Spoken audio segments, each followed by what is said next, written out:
Assalamualaikum warahmatullahi wabarakatuh. Perkenalkan, nama saya Eri Ferdi, mahasiswa PPG 02 Universitas Syah Kuala Aceh pada tahun 2022.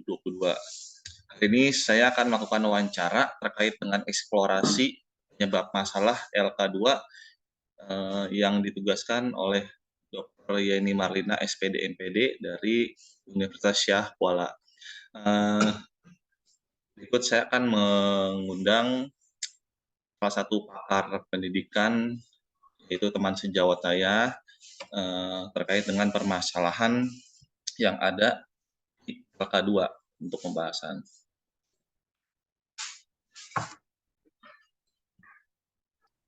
Terima kasih Pak Nova atas waktunya sudah mau bergabung di Zoom saya. Di sini saya mendapat tugas Pak terkait dengan permasalahan yang ada di tugas-tugas dari PPG yang tugasnya itu kita mengidentifikasi masalah, Pak. Mengidentifikasi masalah yang ada di LK2. Di sini saya ditugaskan mewawancarai beberapa pakar pendidikan. Nah, saya memilih Nova sebagai pakar yang menurut saya pakar pendidikan, ya, teman sejawat dan juga seorang individu yang paham dalam bidang pendidikan. Di sini saya akan menanyakan beberapa hal terkait dengan eksplorasi masalah yang ada di LK2 dalam tugas PPG wawancara.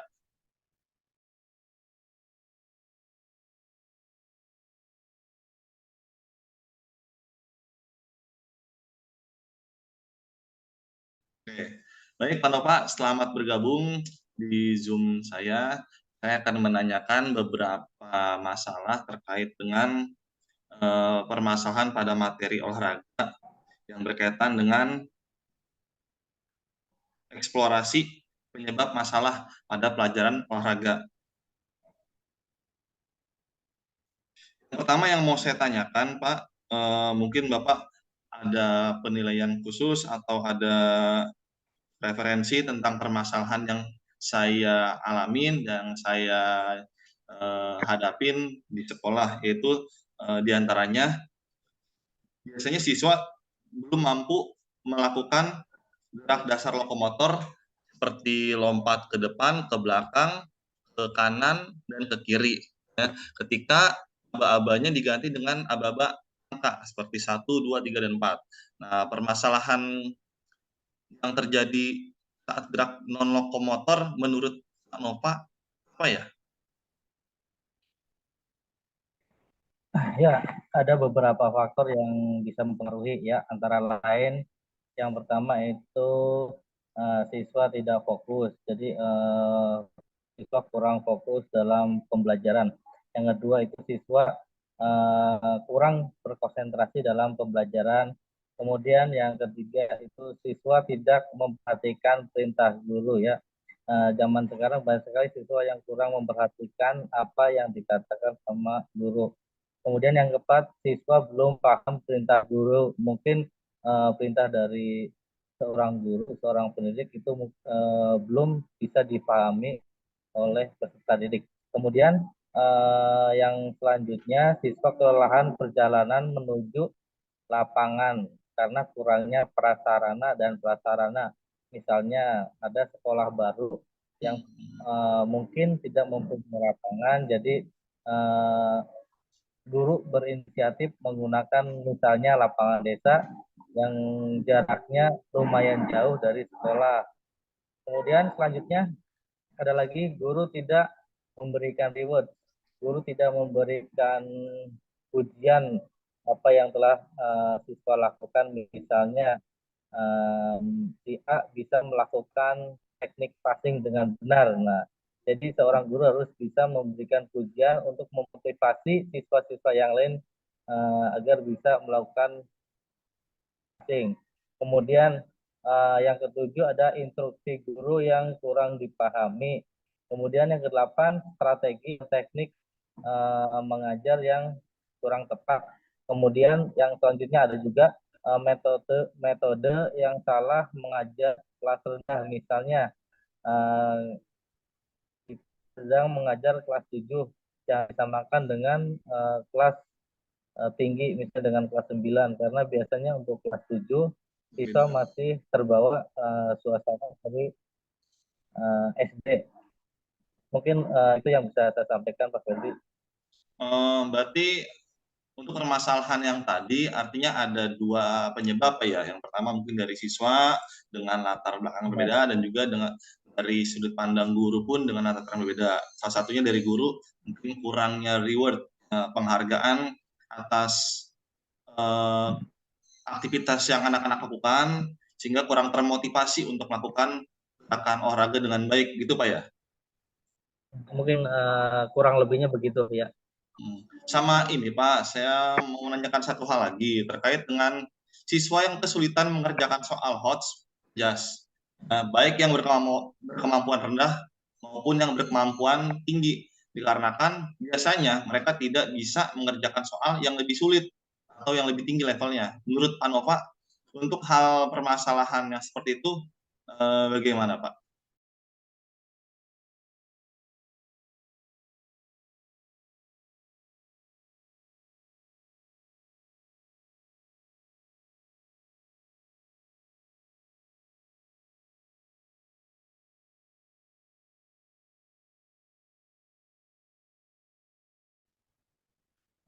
Nah, untuk permasalahan yang itu mungkin menurut pendapat saya yang pertama itu minat membaca siswa itu kurang. Jadi motivasi untuk belajar siswa juga kurang. Jadi siswa kurang begitu memahami soal yang bersifat hot atau yang sulit. Kemudian yang selanjutnya itu faktor selanjutnya itu ada siswa cenderung lebih memilih menyukai belajar di lapangan daripada belajar di kelas. Contoh misalnya kayak pelajaran olahraga, itu siswa lebih menyukai praktek di lapangan.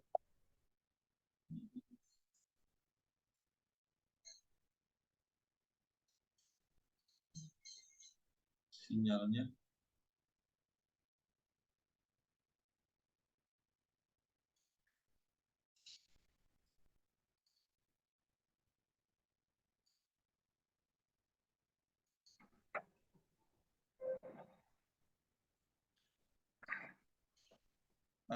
Baik, itu aja Pak. Beberapa pertanyaan yang mau saya kasih. Semoga dapat membantu saya menjadi guru yang lebih profesional, yang lebih mendidik ke depannya. Terima kasih Pak Nova waktunya. Dan saya akhiri. Wassalamualaikum warahmatullahi wabarakatuh. Waalaikumsalam warahmatullahi wabarakatuh.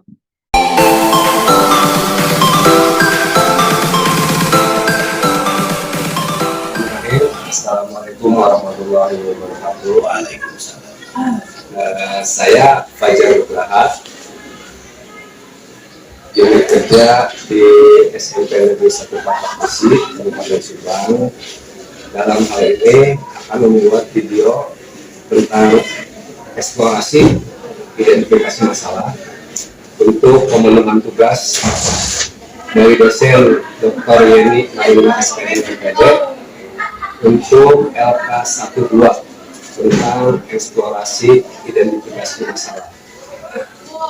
Hari ini hari Rabu tanggal 9 November 2022 yang tempatnya di ruang kepala sekolah Kepala SMP Negeri 1 Pakakbesi Kabupaten Subang, narasumber Bapak Haji Ahmad Saripudin SPD MPD sebagai Kepala SMP Negeri 1 Pakakbesi. Assalamualaikum Bapak. Waalaikumsalam Bapak Jan. Saya mohon bantuan ya Pak. Mangga boleh. Silakan untuk melaksanakan pemenuhan tugas untuk LK12 eksplorasi identifikasi masalah dalam kegiatan PPG dalam jabatan tahun 2022 kategori 1-22. Untuk yang pertama Pak, tentang pedagogik literasi dan numerasi. Pada perekrutan tenaga pendidik dan tenaga pendidikan di SMP Negeri 1 Patok Besi ini, apakah ada kriteria atau proses khusus dalam perekrutannya, Pak? Untuk perekrutan tenaga pengajar atau pendidik di SMP 1 Patok Besi, menurut pengalaman saya ya, saya masuk di sini November tahun lalu 2021. Itu sebenarnya Dinas Pendidikan Kabupaten Subang sudah melarang adanya perekrutan untuk tenaga pendidik ataupun ya kependidikan sebenarnya. Masalahnya ini semua calon guru atau segala macam yang berkaitan dengan aktivitas kegiatan di sekolah itu sudah akan merekrut honorer yang masuk di K2 atau P3K. Jadi sekolah sendiri memang tidak punya wewenang untuk itu. Tapi saya kira untuk pendidik terutama, yang paling tidak di sini harus S1 minimal. Yang belum S1 nggak bisa masuk. Masalahnya apa? Sistem juga sudah menolak untuk itu. Jadi tenaga-tenaga yang masuk di sini, terutama yang lolos di seleksi P3K ataupun yang dalam proses, itu minimal kriteria ya harus S1. Itu pun bukan ketentuan.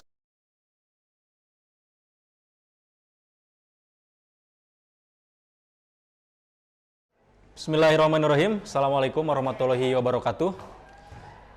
Selamat siang semuanya. Mudah-mudahan dalam kesempatan yang baik ini semuanya diberikan kesehatan. Perkenalkan, nama saya Ahmad Taslim. Saya merupakan mahasiswa PPG kategori 1 gelombang 2 di Universitas Syah Kuala Banda Aceh. Dalam kesempatan ini akan melakukan sesi wawancara terkait dengan tugas yang diberikan oleh Dr. Yeni Marlina, SPD MPD, terkait dengan eksplorasi penyebab masalah. Dalam kesempatan yang baik ini, saya akan coba berkomunikasi, ngobrol, dan mewawancara salah satu rekan saya. Beliau merupakan guru juga di SMK Negeri 1 Rancah, dan merupakan senior saya di MGMP PJOK. Baik, Pak Denny, selamat siang. Oh, selamat siang Pak Ahmad. Gimana kabarnya hari ini? Baik. Alhamdulillah sehat. Ya, baik Pak Denny, saya minta waktunya terkait dengan tugas eksplorasi masalah dari Dr. Yeni Marlina, SPD MPD. Ini ada beberapa hal yang perlu dikomunikasikan terkait dengan permasalahan yang saya temukan di lapangan, Pak Denny. Baik Pak Denny, hari ini kabarnya sehat ya, Alhamdulillah. Alhamdulillah sehat Pak. Ya. Yang pertama, Pak Denny, di lapangan saya menemukan ini ada beberapa permasalahan terkait dengan motivasi belajar siswa yang rendah, terkait juga dengan minat baca siswa yang rendah. Nah, mungkin dari pengalaman, dari apa yang pernah diperoleh, dan mungkin juga sama pernah menemukan permasalahan seperti ini, saya minta pandangan, mungkin masukan atau situasi di lapangan di permasalahan ini mungkin seperti apa Pak Denny. Oke, terima kasih untuk waktunya ya Pak Ahmad. Sesuai pertanyaan dan permasalahan tadi, intinya dalam proses belajar kita, karena kita satu rombel hampir sama ya, bahwa perlu kita ketahui dalam proses belajar itu ada 3 hal kan yang paling utama. Itu yang pertama adalah tentang sikap ya, afektif, kognitifnya, tentang pengetahuan dan yang ketiganya adalah psikomotor. Di mana dari ketiga itu ketika dalam proses pembelajaran tidak bisa kita lepaskan Pak. Berarti semuanya harus kita sentuh. Dan memang ya kadang-kadang di kita itu di olahraga juga ya. Jadi kita itu hanya tertuju pada psikomotornya. Betul Pak. Padahal ya memang afektif dengan kognitifnya itu ya perlu juga gitu kan. Kita itu dan ranahnya adalah ranah dunia pendidikan. Betul. Beda dengan ranah atlet. Kalau atlet otomatis ya psikomotornya yang harus lebih utama. Nah, karena kan kita di lingkungan pendidikan, otomatis tentang kognitif dengan afektifnya itu perlu kita gali juga. Memang itu masalah yang kadang-kadang kita di guru olahraga itu agak bukan dikesampingkan ya, tapi agak kita lewat lah. Jadi kita tertuju pada psikomotor. Iya, siap. Padahal nilai sikap itu adalah yang paling utama dalam dunia Iya. pendidikan. Sesuai ranah kita di olahraga, bagaimana sih olahraga untuk anak sekolah itu, kita kan tidak tertuju pada prestasi kan. Betul. Intinya adalah perubahan. Perubahan itu di mana? Sikapnya, geraknya, pengetahuannya. Jadi semuanya harus menunjang. Mungkin itu. Seimbang ya, Pak Dani? Seimbang. Ya baik Pak Dani, cukup dimengerti apa yang disampaikan. Tadi juga disampaikan ini terkait dengan literasi ya. Literasi. Mungkin minat baca siswa kita atau peserta didik kita itu kurang ya. Barangkali mungkin hal apa yang memang diantisipasi, mungkin pernah komunikasi dengan pimpinan atau dengan siapapun terkait dengan menggali atau memotivasi anak supaya dia bisa mengembangkan terkait dengan literasi, terutama di minat baca yang rendah mungkin Pak Dani. Nah ini ya memang sangat kompleks ya, masalah literasi itu jadi hal yang memang agak rendah Ya. dalam apalagi motivasi siswa untuk literasi gitu. Ya. Nah dengan hal ini memang literasi itu sangat berpengaruh ya, apalagi terhadap ini faktor kognitifnya.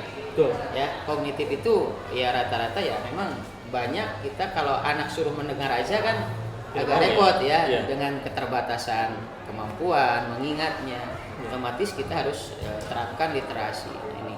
Terus untuk literasi sebetulnya gini, dengan kemajuan zaman sekarang yang sudah tersedia, rata-rata kan gini, literasi itu dari mana sih Sumbernya? Nah literasi itu bukan hanya dari buku, kita bisa menggunakan media pembelajaran sekarang ini. Ya apalagi kita di olahraga, Infokus boleh, tapi kita gunakanlah media yang simple. Bisa kita membagikan link ke anak buka di HP, suruh membaca dulu sebelum materi ya, sebelum kita masuk ke lapangan. Ya anak ya dikasih dulu literasi berapa menit tentang materi yang akan kita pelajari. Apalagi ya kalau yang umumnya, itu tugas dan tanggung jawab sekolah bisa diterapkan kan di awal jam pembelajaran seperti yang sudah kita lakukan. Di sekolah kita ini kan tiap pagi ada membaca Al-Quran. Itu kan salah satu contoh dan salah satu cara untuk membangun literasi anak. Pembiasaan literasi. Nah itu yang terus ada pojok baca, itu bisa kita manfaatkan. Walaupun kita di olahraga, kognitifnya juga tetap kita harus asah. Harus seimbang ya. Harus seimbang. Baik Pak Dani, berikutnya terkait dengan proses psikomotor atau praktek di lapangan. Terkadang saya menemukan permasalahan, jadi anak itu kesulitan, yaitu tidak hanya dalam satu cabang olahraga, misalkan dalam praktek lompat jauh gitu kan. Anak itu kesulitan untuk menentukan kaki tumpu ketika dia menolak sehingga lompatannya jauh. Atau mungkin dalam pembelajaran passing teknik dasar bola voli di passing bawah misalkan, itu anak itu agak sulit untuk coba menerapkan apa yang ada di pikirannya ya Pak Dani ke dalam bentuk praktek gitu kan. Sebetulnya secara teori dia udah paham gitu, tapi untuk mempraktekannya mungkin metode atau model pembelajaran apa yang mungkin Pak Dani bisa sampaikan terkait untuk mengatasi permasalahan yang tadi saya sampaikan. Oke, untuk permasalahan itu ya sesuai permasalahan barusan kita lebih diaplikasi di lapangan ya.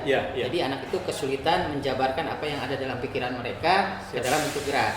Ya, salah satu contohnya ada di lompat jauh ya. Di lompat jauh itu bagaimana biar hasil lompatan anak lebih jauh. Nah, untuk menentukan biasanya yang sulit itu anak itu kan menentukan kaki tumpu. Nah, kaki tumpu itu otomatis kan kaki yang terkuat. Nah, yang paling mudah, hal yang pertama paling mudah kita untuk menentukan kaki tumpu, setiap anak ini pasti.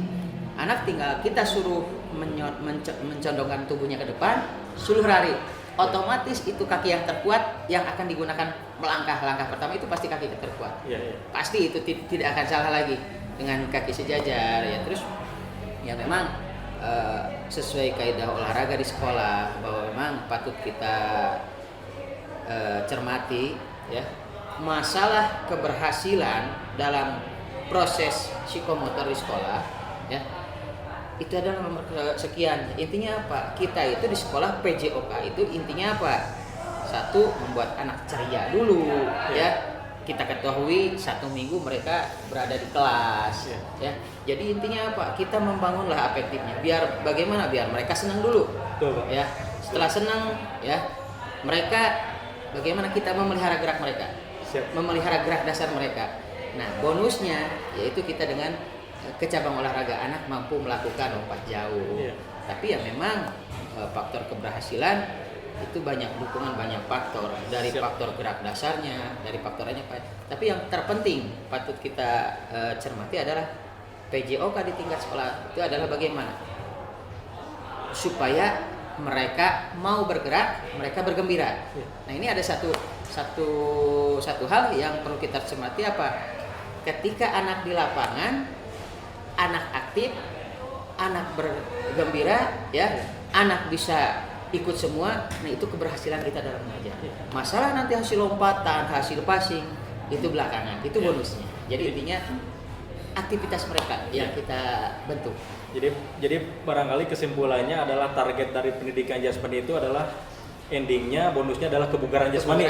Ya, bukan ke prestasi, mungkin ya. Prestasi kalau di dunia pendidikan ini. Ya, jadi mungkin prestasi nanti bisa diperdalam dalam ekskul misalkan. Ya, itu jelas, itu akan mengikuti, ya. Mereka jadi di ekskul untuk prestasinya. Tapi kalau di jam pelajaran, ya kita lebih ke aktivitas menjaga kebugarannya. Gitu. Ya. Baik Pak Dhani, berikutnya saya juga menemukan di lapangan ini, katakanlah dalam satu rombel itu kan ada terdiri mungkin dari 30 sampai dengan 36 orang ya, itu kan merupakan jumlah yang cukup banyak. Tentu di awal kita harus mengidentifikasi terkait dengan karakteristik peserta didik itu sendiri kan. Terkadang kita menemukan peserta didik yang punya, ya katakanlah berkebutuhan khusus lah. Dalam arti mungkin dia pernah punya riwayat cedera atau apapun. Tapi terkadang ketika kita bertanya itu anak tidak memberikan informasi yang akurat, sehingga nanti khawatir terjadi cedera, malpraktek misalkan. Nah, tentu untuk menggali informasi itu kita juga perlu mengadakan komunikasi dengan orang tua, Pak. Ya. Tapi terkadang ya terjadi permasalahan, ya mungkin karena jarak, karena jaringan, atau mungkin karena susah komunikasi. Nah, barangkali langkah-langkah atau kiat kita untuk menuju ke arah sana itu mungkin seperti apa, Pak? Ya terkait masalah itu, ya masalah keterbatasan anak, ya memang kalau kita lihat di sekolah kita, alhamdulillah ya tidak ada yang disabel. Artinya secara anatomi mereka sudah mendukung semua. Cuman dari segi kemampuan tubuhnya berbeda-beda. Kadang-kadang memang sering saya temukan juga ada anak yang punya penyakit bawaan atau ya hal-hal yang tidak bisa melakukan olahraga. Itu tinggal kita ya di awalnya.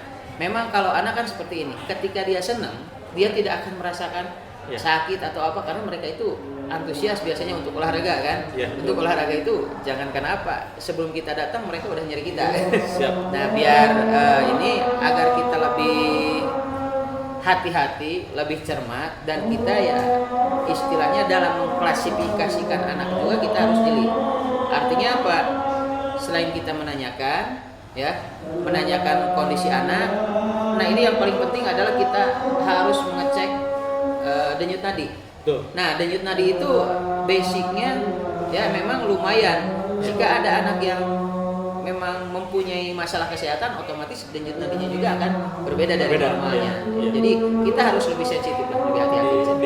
Jadi dengan mengecek denyut nadi kita bisa paham anak ini masuk kategori normal atau tidak. Jelas.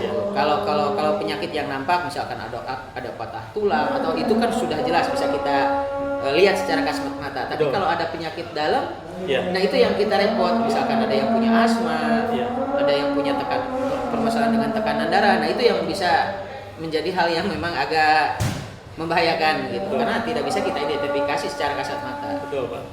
Ya baik Pak Dhani, kalau tadi kan saya tanyakan atau komunikasikan terkait dengan 3 permasalahan yang ini memang cenderung ke peserta didik atau ke anak. Nah, sekarang yang ingin saya tanyakan ini mungkin terkait dengan proses belajar mengajar. Kan salah satunya juga adalah faktor guru ya, Pak Dhani ya. Ini terkait dengan bagaimana kita menerapkan pembelajaran yang boleh dikatakan high order thinking ya, atau HOTS. Barangkali ini kalau di tingkat SLTA kan atau SMK, bagaimana anak itu diarahkan untuk mereka juga mampu menganalisis ya kan, menganalisis. Nah tentu dalam menganalisis ini kita harus memancingnya dengan pembelajaran yang bersifat HOTS gitu kan.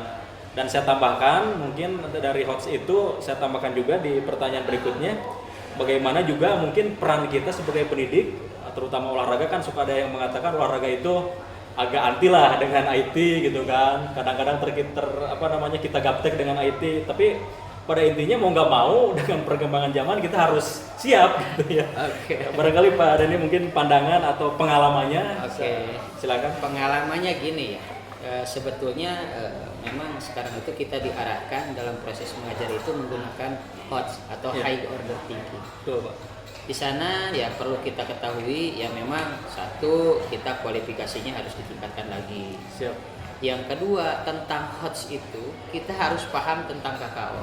Betul. Dari KKO itu yang mana sih yang masuk HOTS? Iya. Itu kan dari KKO itu ada yang bisa diturunkan dulu, ya.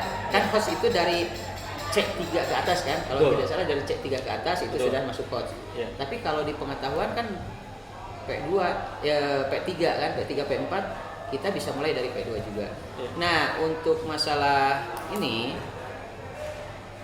tentang HOTS itu ya memang terutama kita di dalam penentuan tujuan, Betul. indikator dan tujuan pembelajaran. Di Siap. sana kita harus bisa memilah dan memilih bagaimana nih HOTS itu terjadi dalam indikator dan tujuan pembelajaran. Harus dipastikan dulu ya, Pak? Dipastikan dulu Iya. di sananya dulu. Nanti otomatis dengan sendirinya anak itu akan mengikuti. Iya. Ya, apa yang ada dalam tujuan pembelajaran kita. Misalkan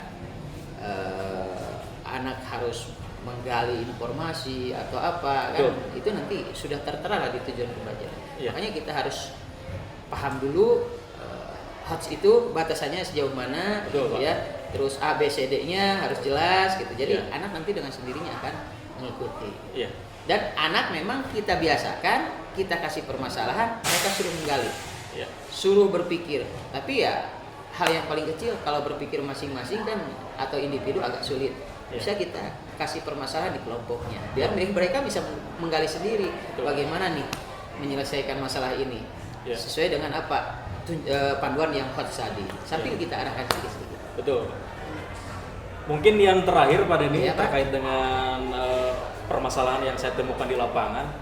Terkadang kan kita menyampaikan materi sudah runut, sudah lengkap, tapi ketika kita pancing reaksi dari peserta didik, ya kadang-kadang mereka itu tidak berani untuk menyampaikan gitu kan apa yang ada di pikirannya, menyampaikan ke dalam bentuk verbal atau lisan. Sementara kan di kita di SMK itu pada akhirnya karena di kelas 12 kan nggak ada olahraga ya Pak Denny ya. Jadi di kelas 11 kita udah optimalkan mempersiapkan mereka baik secara fisik ataupun psikis, mereka harus berani tampil gitu kan, berani berbicara, berani berpendapat. Ya mungkin permasalahan yang saya temukan itu karena takut salah gitu kan atau bagaimana. Mungkin pengalaman Pak Denny di pertanyaan yang terakhir. Ini ya, ini memang polemik yang sangat pelik. Betul Pak.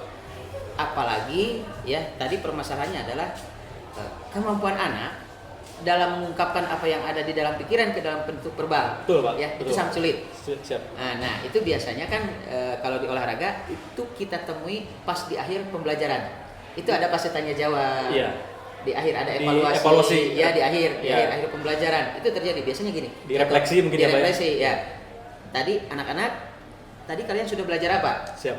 Kalian sudah melakukan apa? Iya. Silahkan yang berani jabarkan. Nah, kadang-kadang anak Iya. kesulitan di sana. Betul Pak, betul. Banyak faktor, mungkin mereka dari segi bahasa. Iya. Ya.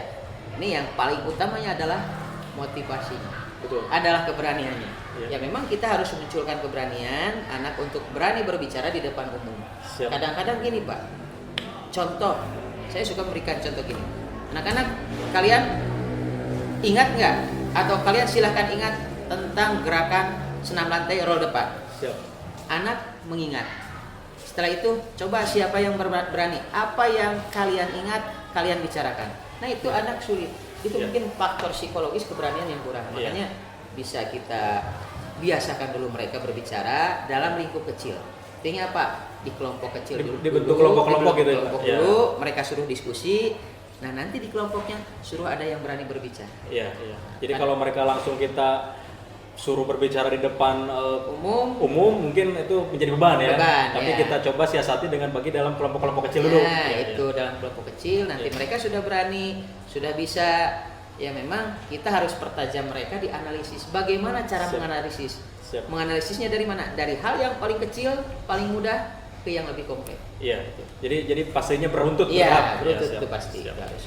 Baik Pak Denny, barangkali dalam wawancara ini dari beberapa pertanyaan yang saya sampaikan, dari permasalahan-permasalahan yang saya temukan, saya sudah cukup bisa dipahami, bisa dimengerti dan cukup jelas apa yang disampaikan oleh Pak Denny. Untuk itu saya terima kasih atas waktunya sudah berkenan dalam sesi wawancara ini. Dan mudah-mudahan apa yang disampaikan, apa yang dipelajari, apa yang dipermasalahkan tadi menjadi solusi pada akhirnya. Amin. Sehingga nantinya bermanfaat bagi peserta didik kita. Terima kasih Pak Denny, selamat siang. Assalamualaikum warahmatullahi wabarakatuh. Waalaikumsalam warahmatullahi wabarakatuh.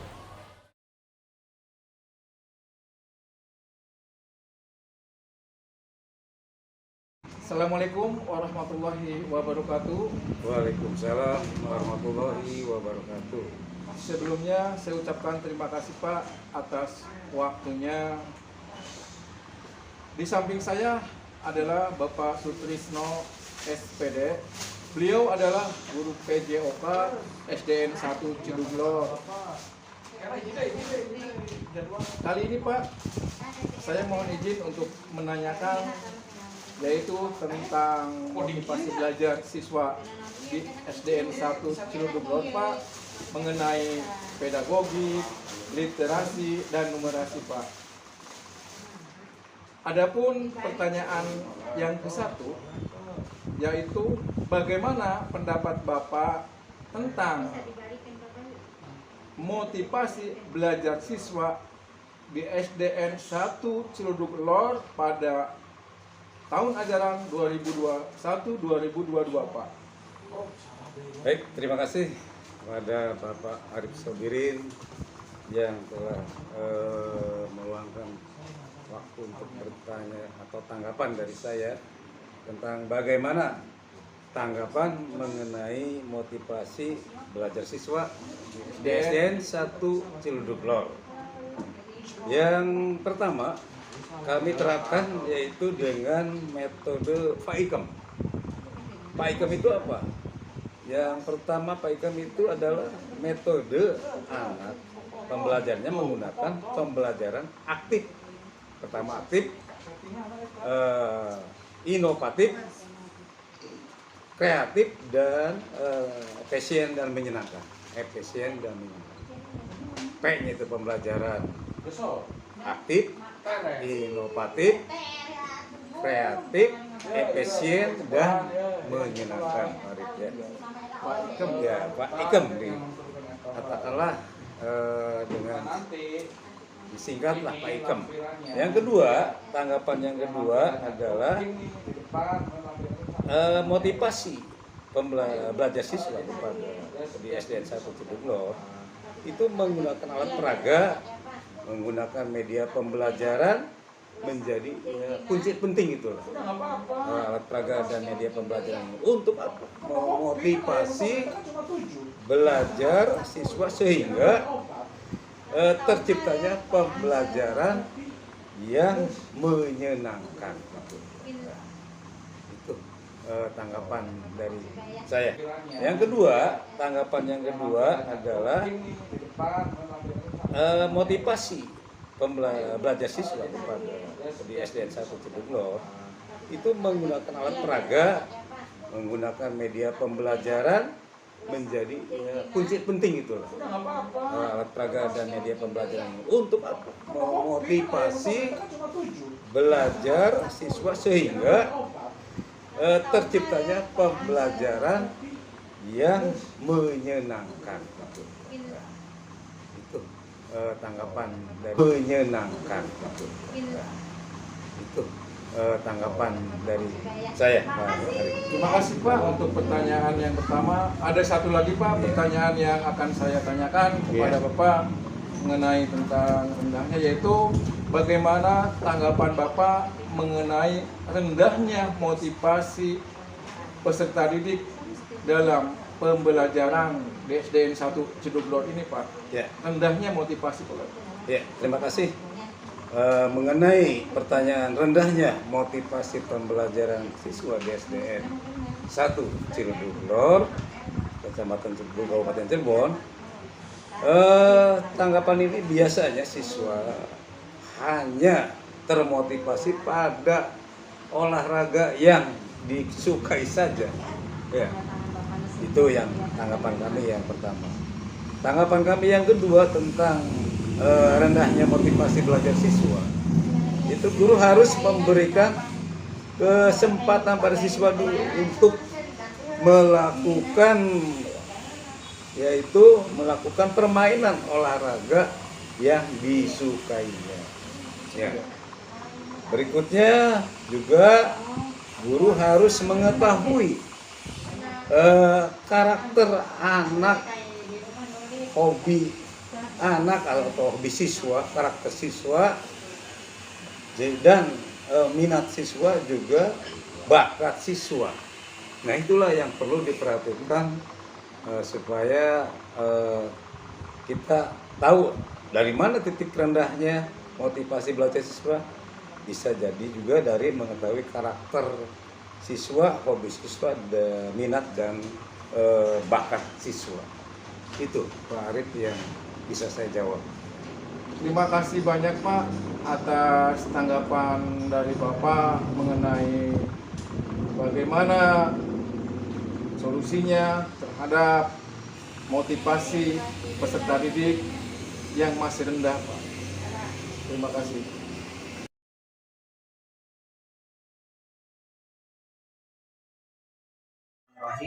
Assalamualaikum warahmatullahi wabarakatuh. Maaf mengganggu waktunya. Terus di sini saya untuk memenuhi tugas dari Bu dosen bahwa hari ini saya harus mewawancara terkait masalah yang ada di sekolah kita, yaitu SMP Negeri 2 Cirangas.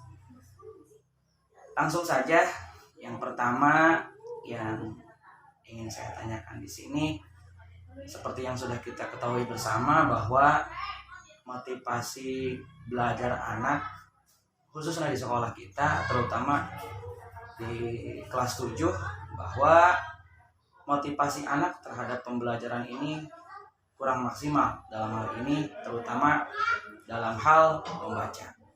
Sudah kita ketahui bersama, ini masalah kita bersama, padahal di sekolah kita sudah diadakan program literasi, tapi tetap anak-anak ini masih belum maksimal dalam hal literasi.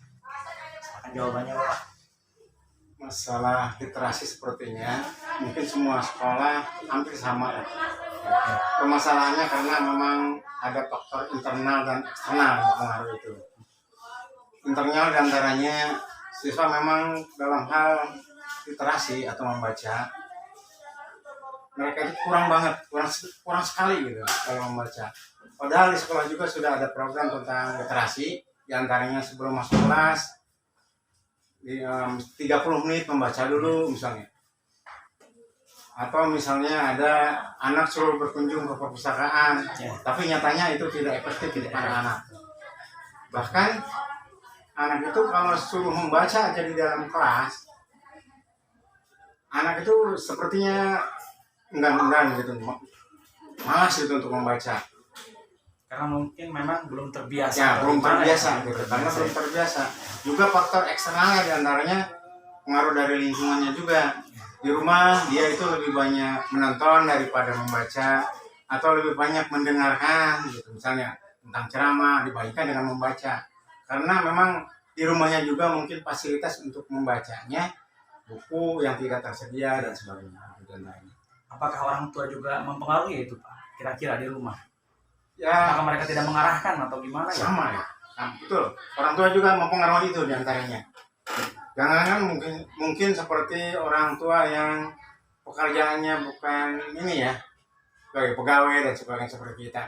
Kita aja kesulitan untuk mengarahkan untuk anak membaca di rumah itu sulit. Terkadang ya. Kita juga sebagai.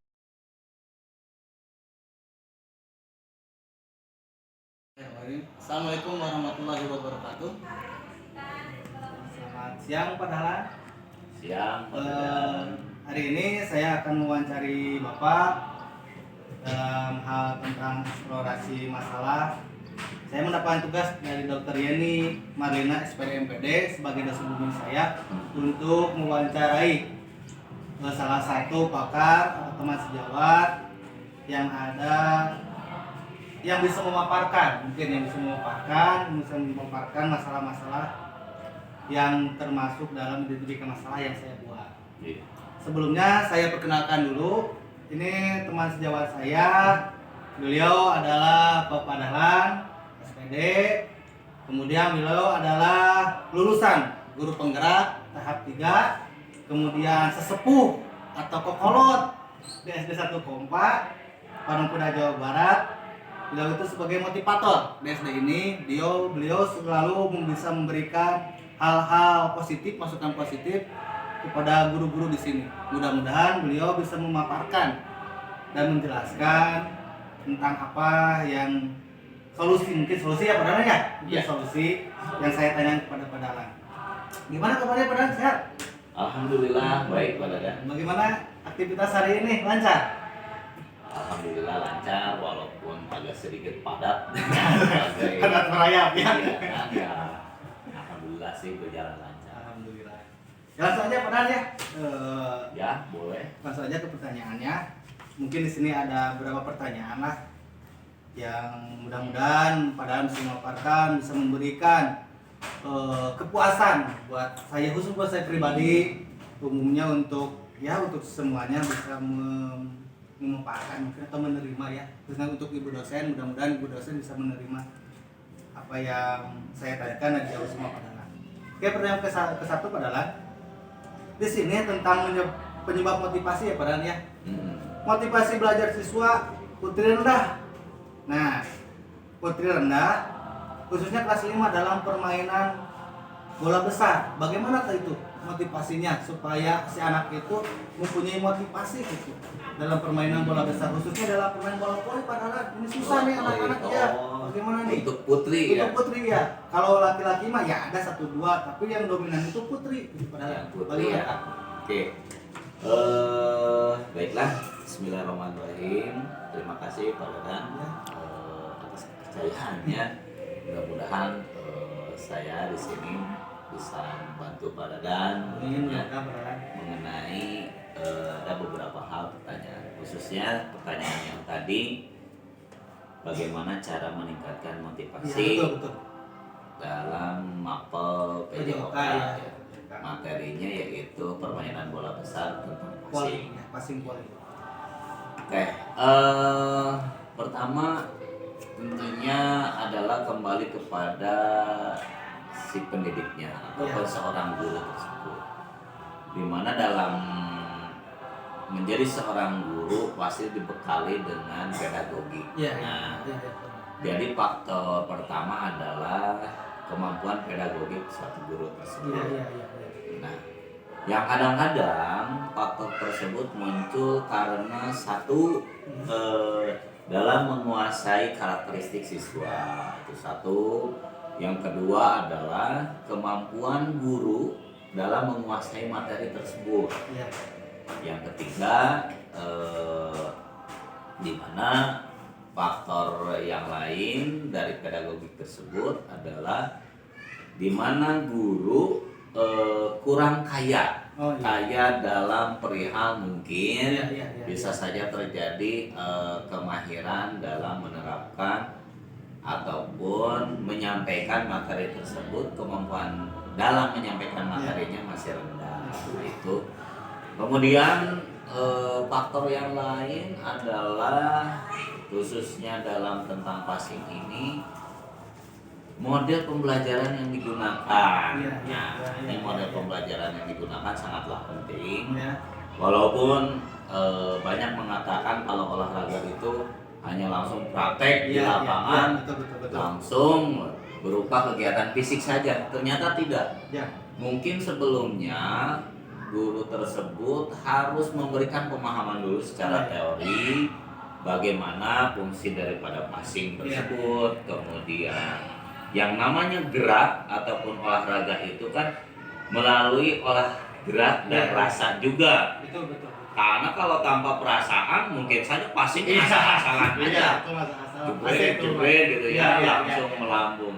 Tidak, harus dengan rasa juga. Olah gerak, olah rasa. Nah, jadi disitulah ada beberapa strategi atau kita gunakan model. Ya, modelnya berarti langsung ketika kita menjelaskan teori maka dibarengi dengan aksi. Nah, dilakukan dengan aksi ataupun yang disebut praktek lah. Praktek untuk PJOK. Nah, kemudian ada beberapa faktor lain juga, yaitu faktor lingkungan. Nah, lingkungan sangat dominan. Di mana keadaan siswa kita di daerah kita khususnya, walaupun sebagian besar memang sudah mengenal khususnya olahraga voli, ya permainan bola besar tersebut pasti semuanya sudah mengenal. Namun memang kebanyakan bahwa si anak tersebut senang bermain voli karena dari turunan dari orang tuanya, kebanyakannya. Tapi ketika kita di sekolah tidak akan mungkin ini keturunan voli, ini keturunan bola. Memilah siswa kan tidak seperti itu. Kita menerapkan keseluruhannya, ke semuanya.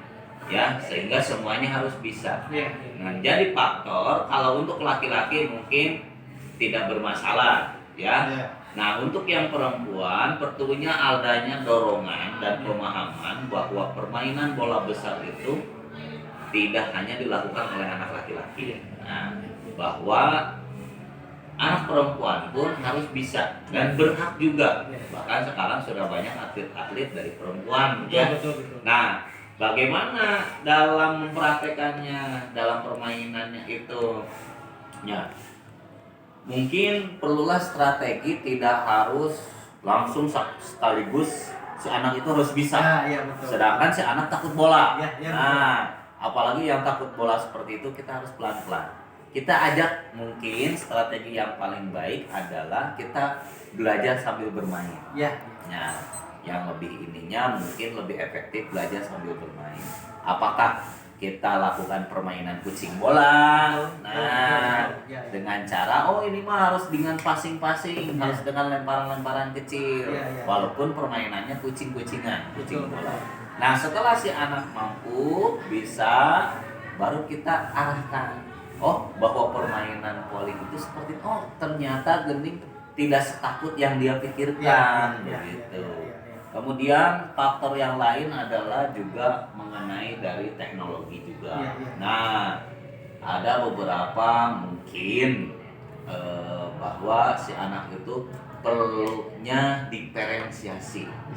Nah, di mana si anak itu mempunyai karakter. Karakternya itu apakah dia perlu pemahamannya itu dengan visual, atau dengan hanya audio saja, atau dengan kinestetik, dengan langsung praktek baru dia paham. Nah, jika ada hal itu, misalkan kemungkinan banyak siswa perempuan yang memang masih rendah, maka audio, video, visual, dan kinestetik itu harus dilakukan. Dan tidak cukup satu kali, harus beberapa kali. Mungkin perlu ekstra juga terhadap gurunya. Jika memang tidak cukup waktunya, maka kita berikan di jam ekstra atau di kegiatan ekstrakurikuler. Bagaimana kalau si anaknya tidak mau? Nah, itu jadi faktor juga. Mungkin ada orang tuanya juga yang tidak mengizinkan. Nah, maka untuk itu adalah masalah juga. Orang tua kita lakukan pendekatan, bisa dengan sosialisasi, atau kita undang, kita undang, kita tampilkan di hadapan si orang tuanya. Ternyata anak ibu itu bisa.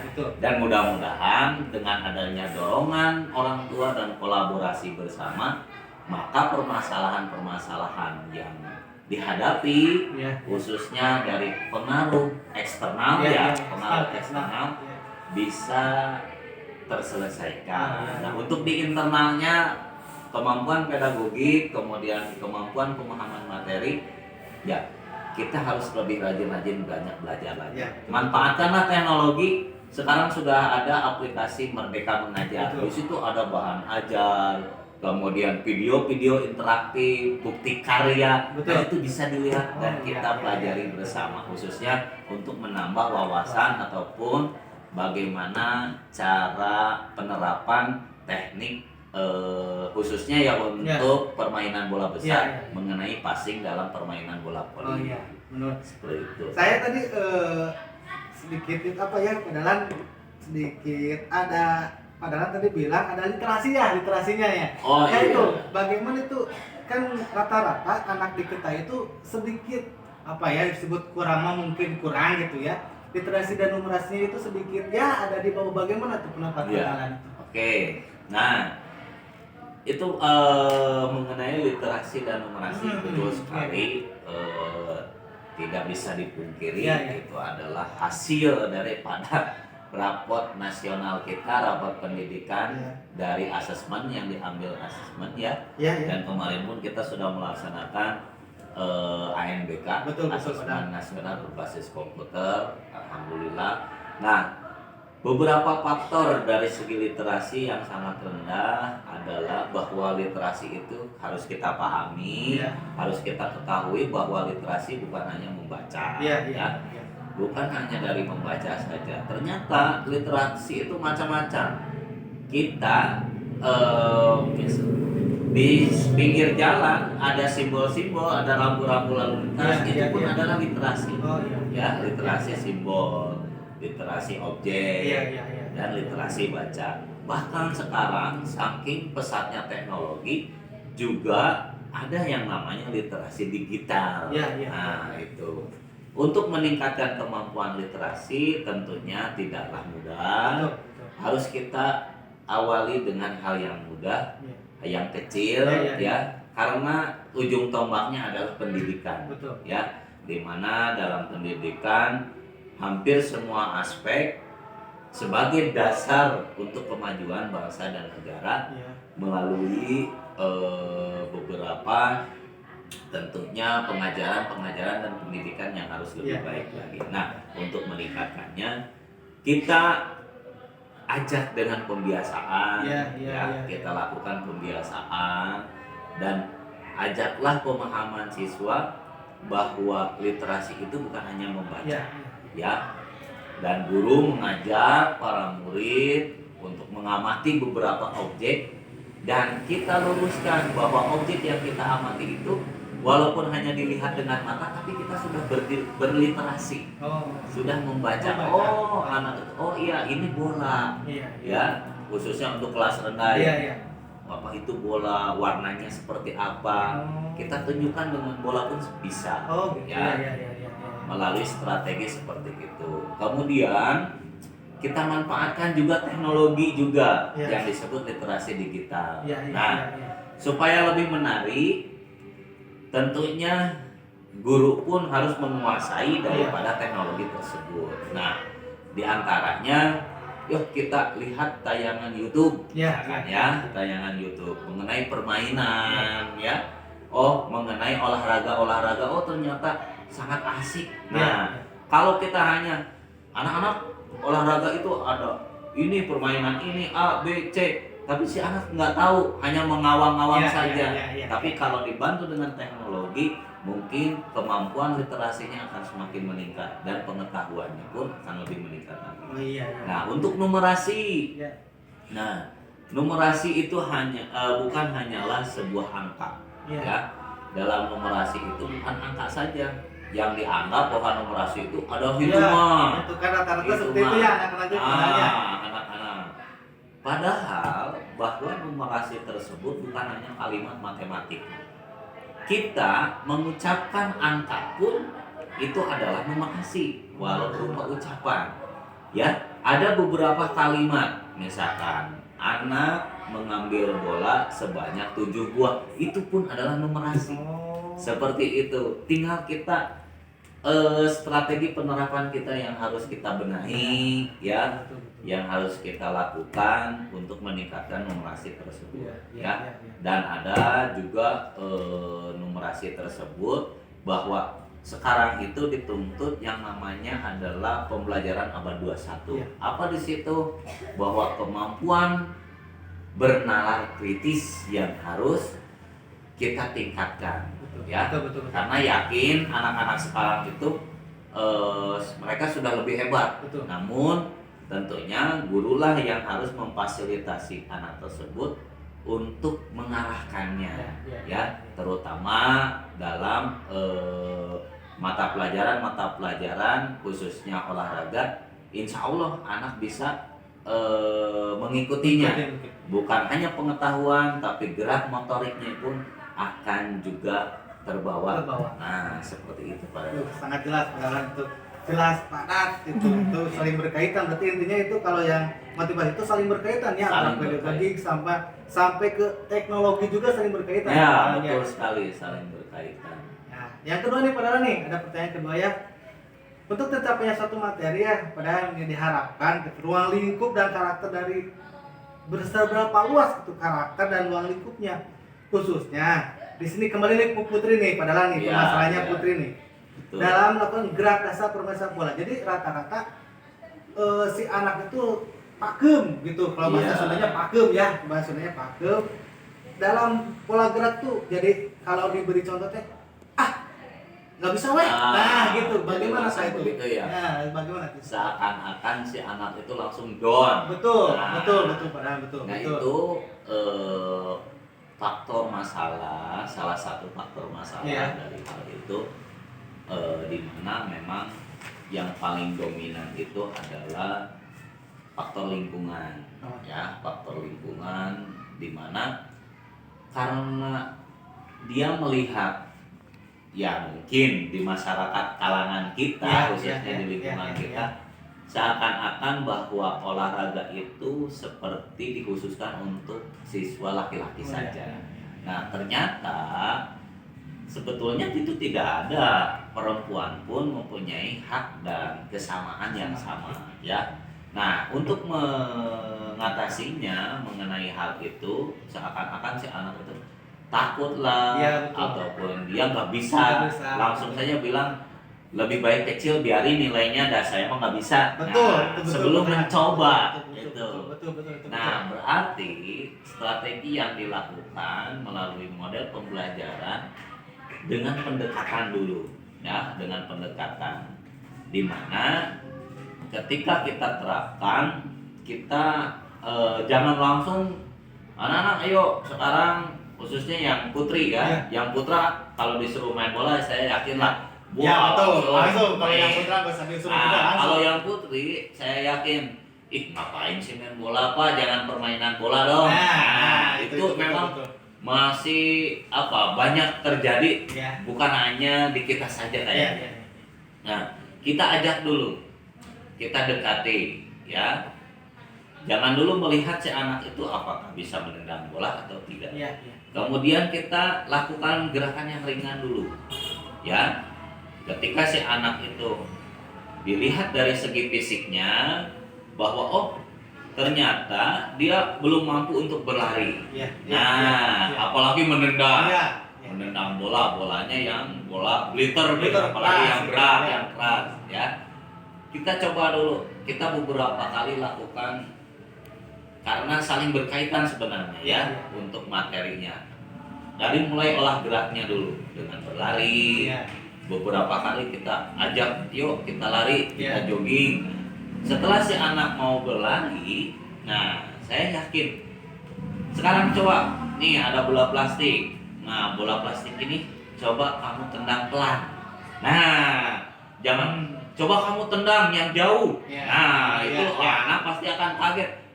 Kata anak dalam hatinya, gimana mau jauh pelan-pelan juga nggak bisa. Nah silahkan tendang pelan sebisa kamu.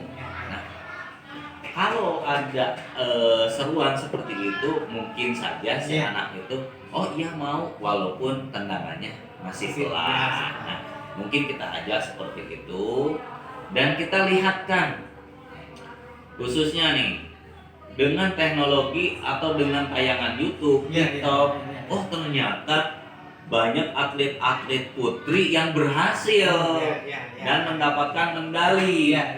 Nah, dengan tayangan-tayangan seperti itu, mudah-mudahan bisa memotivasi si jiwa anak tersebut. Oh, ternyata ini banyak anak-anak perempuan ataupun dari kaum perempuan yang berprestasi di bidang olahraga, sehingga mendorong keinginan dan kemauan dia untuk mau terjun ke situ.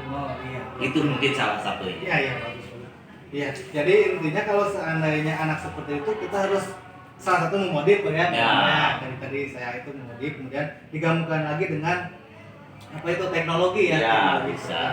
Mungkin padahal ada masukan yang lain gitu tentang masalah yang dua barusan, ada lagi gak gitu yang bisa menambah wawasan saya, khususnya saya pribadi, ada lagi gak? Ya, mungkin tambahan ya sedikit yang mudah-mudahan bisa menambah wawasan ya, dimana dari permasalahan tadi memang banyak sekali beberapa faktor masalah ya, tapi kita tidak bisa diselesaikan semuanya sekaligus, tidak ya, mungkin hanya beberapa yang memang bisa ditanggulangi, baik jangka panjang, bisa saja jangka menengah, bisa saja jangka pendek. Nah, kita tanggulangi dulu yang jangka pendek ya, mulai dari kemampuan pedagogik gurunya tersebut, kemampuan tingkatkan, profesionalismenya kita tingkatkan ya, pemahaman materinya, lalu setelah itu kita terapkan strategi dan model-model pembelajaran yang betul-betul efektif dan sesuai dengan karakter siswa ya. Nah itu kemudian daripada faktor luar, nah mengenai lingkungan, kita tidak bisa sekaligus memaksa orang tua ataupun tokoh masyarakat, tentunya dengan pemahaman melalui bisa kita lakukan diskusi kecil.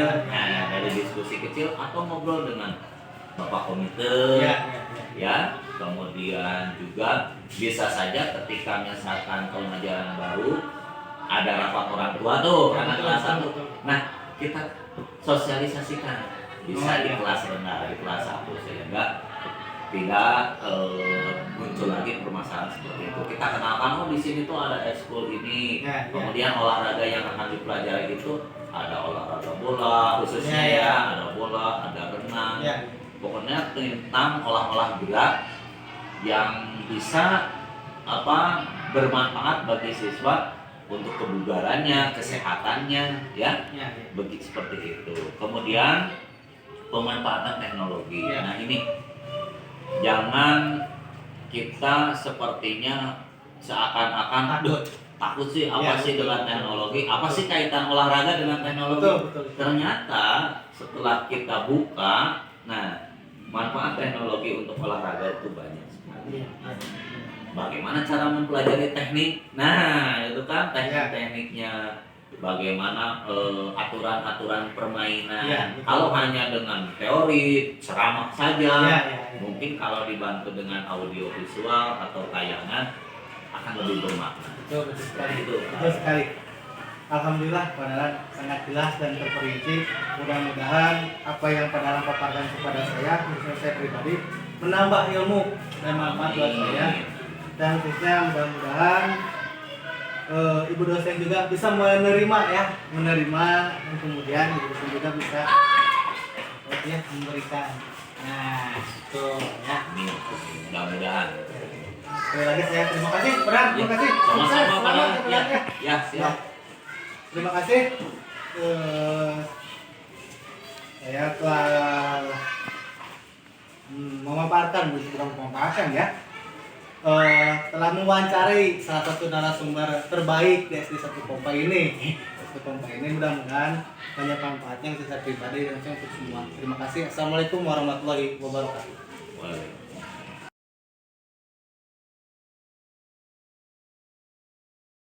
Baik Pak Agus, terima kasih atas kedatangannya. Pertama-tama saya mengundang Pak Agus dalam hal penuntasan tugas dari PPG untuk mewawancarai berkaitan dengan masalah yang akan diidentifikasi. Nah, di sini ada dua masalah yang akan diidentifikasi. Yang pertama, rendahnya motivasi siswa pada pembelajaran PJOK, khususnya dalam materi senam lantai guling depan pada siswa SMA kelas 11. Itu yang pertama. Kemudian yang kedua, permasalahan rendahnya motivasi siswa khusus putri pada pembelajaran PJOK dalam materi bola voli.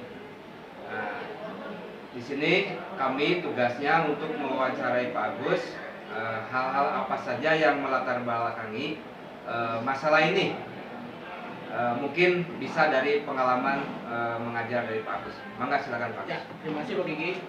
Sepertinya beberapa hal yang kita sikapi selama ini, pengalaman kita selama mengajar, khususnya untuk materi senam lantai, khususnya untuk roll depan, banyak hal yang mendasari kenapa siswa-siswi kita kurang berminat atau kurang memahami untuk materi tersebut. Satu, adalah rasa takut mereka. Kedua, rasa percaya diri mereka.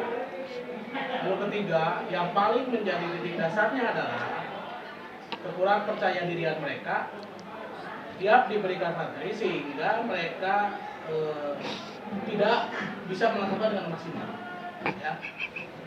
Khususnya dasar-dasar dari roll depan. Nah, yang paling utama dari materi tersebut, khususnya untuk senam lantai tersebut, mereka tidak mau melatih diri mereka pada saat melakukan ataupun sudah melakukan. Nah, untuk yang bola voli sendiri, yang lebih cenderung kepada siswa-siswi kita adalah mereka kurang berminat terhadap materi bola voli. Mereka cenderung kepada sepak bola, pada bola basket, sehingga pada saat mereka mendapatkan materi tentang bola voli, yang mereka rasakan adalah satu, kurang percaya diri, kedua, rasa takut pada saat menerima bola, ketiga, mereka rasa takut setelah bermain bola voli tangannya sakit, merah-merah dan sebagainya. Itu mungkin pendapat saya, Pak Diki. Terima kasih. Ya, terima kasih Pak Agus. Ya, jadi itu mungkin beberapa pemaparan ya dari Pak Agus berdasarkan dari hasil pengalaman belajar selama ini, apa yang dirasakan oleh siswa dalam pembelajaran senam lantai guling depan maupun dalam bola voli. Terima kasih Pak Agus. Ya. Assalamualaikum warahmatullahi wabarakatuh. Waalaikumsalam warahmatullahi wabarakatuh. Cut.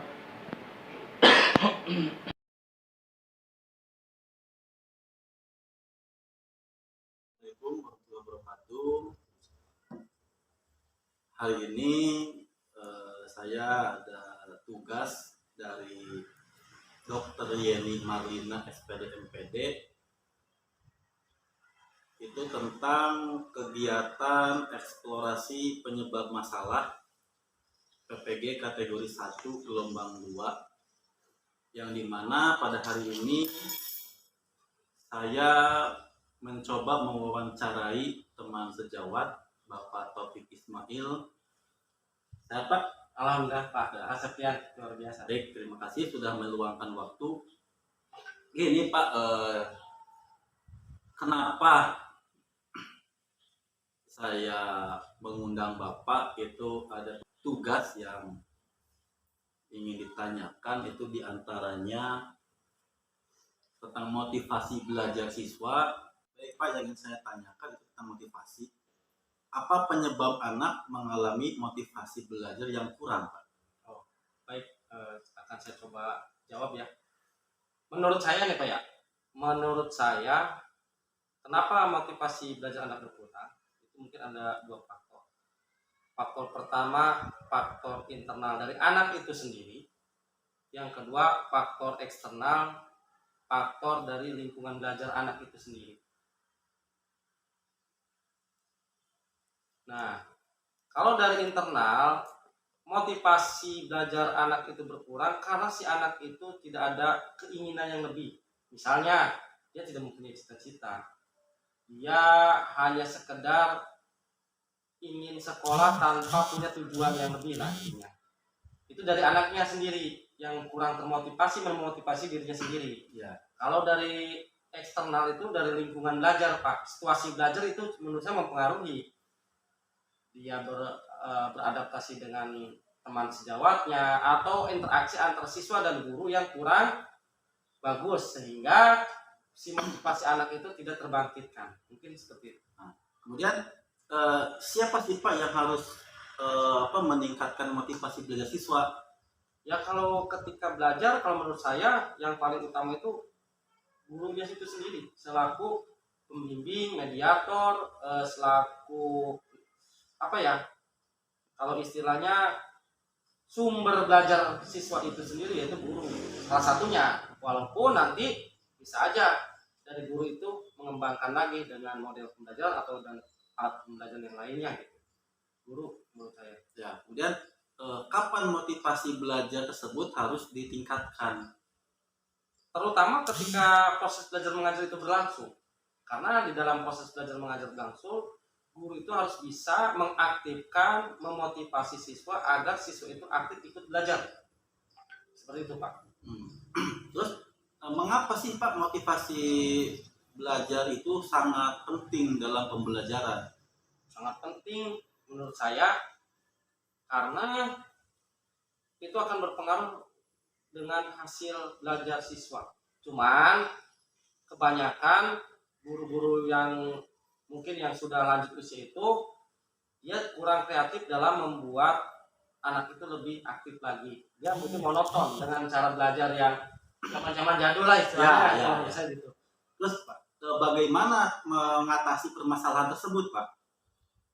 Jelas supaya si guru itu bisa membangkitkan motivasi belajar siswa. Memodifikasi pembelajaran itu sendiri semenarik mungkin dengan dibantu tentunya bahan ajar, alat ajar, media pembelajaran yang bisa menarik siswa untuk lebih semangat dalam belajar. Untuk meningkatkan kualitas belajar anak itu harus adanya komunikasi antara guru dan orang tua siswa. Namun bagaimana bila ada orang tua siswa itu yang dua-duanya bekerja? Untuk bertemu anak juga hanya sore hari lah setelah pulang kerja atau hanya hari Minggu saja. Nah, jika seperti itu, mengapa komunikasi antar orang tua dapat meningkatkan kualitas belajar anak sementara si orang tua jarang di rumah, Pak? Bagus, pertanyaannya bagus. Ya justru yang sangat disayangkan menurut saya itu kurangnya perhatian orang tua itu sangat berpengaruh sekali. Karena gini Pak, ada beberapa anak mungkin ke gurunya dia kurang terbuka, tapi kalau ke orang tua dia bisa terbuka. Kenapa dia kurang semangat belajar apa? Nah dari situlah nanti ketahuan arahnya harus dibagaimanakan. Kalau untuk komunikasi sih sebenarnya menurut saya simpel. Menjalin komunikasi itu di zaman era yang canggih sekarang ini nggak mesti harus bertatap muka langsung.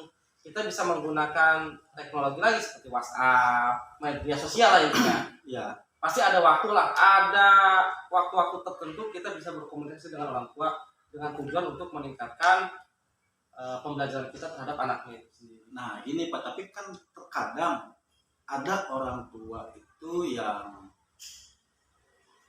acuh gitu ya, maksud acuh itu orang tuanya kerja di mana, dia tinggal dengan neneknya, sementara kita kalaupun berbicara atau mengobrol, berdiskusi tentang anaknya di sekolah dengan neneknya itu juga sudah sulit karena faktor usia kan kadang harus pendengarannya kurang. Nah, bagaimana cara membangun komunikasi antar anak dan orang tua? Bagus. Ya intinya gini. Peran guru di sini pada zaman sekarang ini, saya sendiri kan selaku guru ya. Ya. Itu perannya itu bukan sebagai pendidik saja Pak. Di situ guru itu sekaligus guru sebagai pengajar, guru sebagai mediator, guru sebagai sahabat, guru sebagai teman, bahkan dituntut guru itu sebagai orang tua. Ketika ada kedekatan seperti itu dengan anak, maka anak itu mungkin akan terbuka lebih terbuka lagi sama gurunya itu sendiri karena orang tua yang lebih sibuk. Namun menurut saya sesibuk apapun orang tua, perhatian kepada anak itu penting sekali. Tapi bagaimana bila orang tua si siswa itu bekerjanya misalkan di luar negeri? Nah, itu kan kebanyakan sekarang luar negeri ya. Bisa. Alasannya itu agar anak terjamin gitu. Iya. Bagaimana membangun komunikasi antar anak dan orang tua? Ya, kalau keadaan seperti itu, maka kata saya tadi, guru di zaman sekarang ini bukan sekedar sebagai pendidik, bukan hanya guru antar guru dengan murid. Salah. Kalau menurut saya, guru di sini pada zaman-zaman sekarang ini guru itu harus sebagai sahabat, sebagai teman, bahkan sebagai orang tua di sini, wali murid ya tentunya. Sehingga kedekatan guru dengan murid itu menjalin komunikasi yang baik dan terbukalah si murid terhadap guru itu sendiri. Sehingga nanti guru bisa tahu, oh ternyata anak ini membutuhkan model pembelajaran seperti ini, metode pembelajaran seperti ini. Langkah-langkah ke depan guru lebih bisa mengarahkan untuk membangun motivasi siswa itu sendiri dengan model pembelajaran apa. Kemudian ini ada lagi yang berikutnya itu kan apakah pemanfaatan teknologi dalam pembelajaran itu penting? Sangat penting. Tadi kalau menurut saya anak itu 24 jam mungkin di rumahnya dia akan bersentuhan langsung dengan gadget teknologi. Sedangkan kita di sekolah ngajar aja masih pakai kapur konvensional.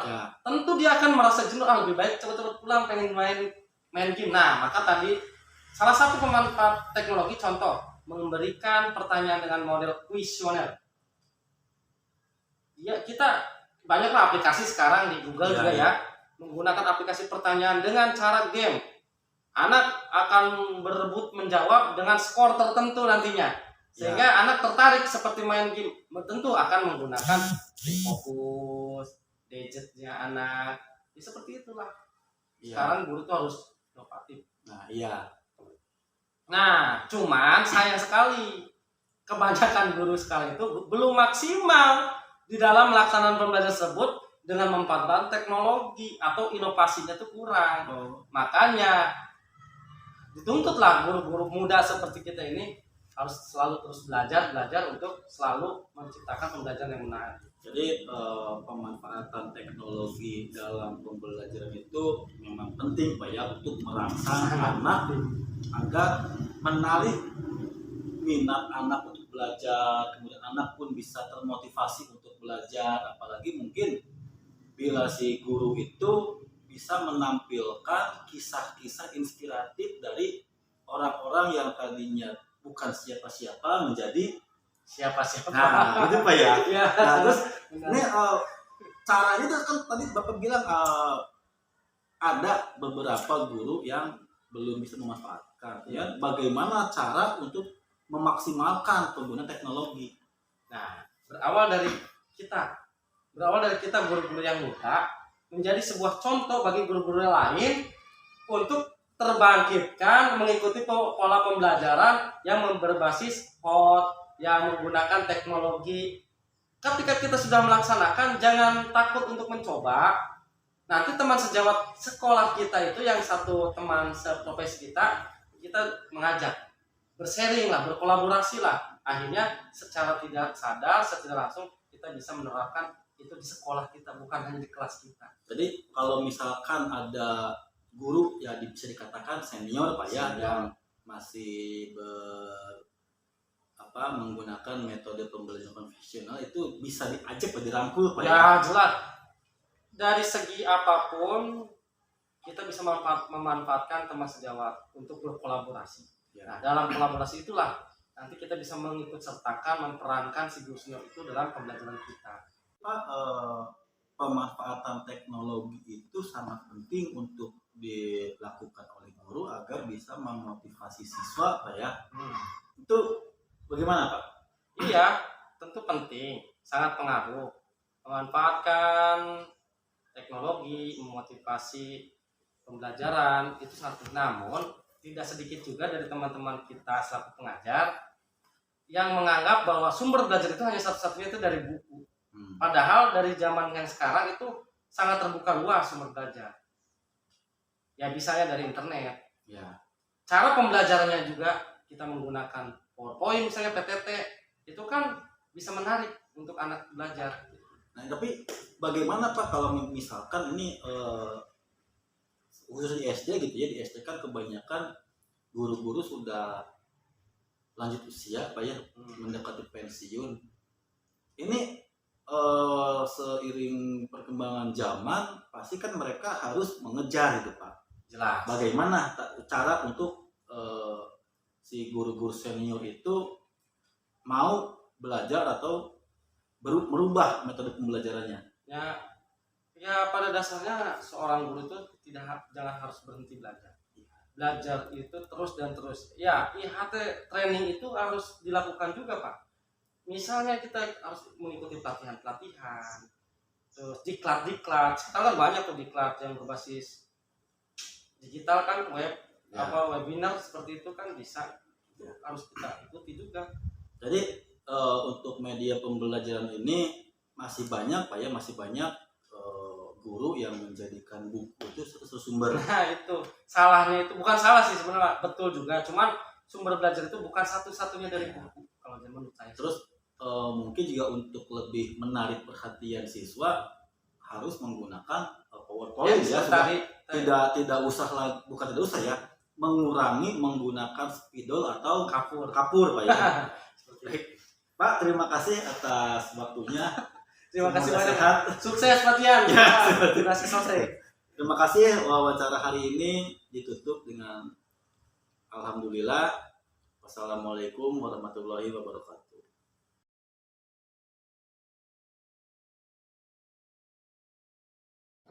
Assalamualaikum warahmatullahi wabarakatuh. Waalaikumsalam warahmatullahi wabarakatuh. Perkenalkan, nama saya Wahyudin, SPD, mahasiswa PPG dalam jabatan tahun 2022, angkatan kedua Universitas Siak Kuala. Pada hari ini, saya akan melakukan kegiatan wawancara untuk memenuhi tugas dengan tema identifikasi penyebab masalah dengan dosen pengampu Dr. Yeni Marlina, SPD, MPD.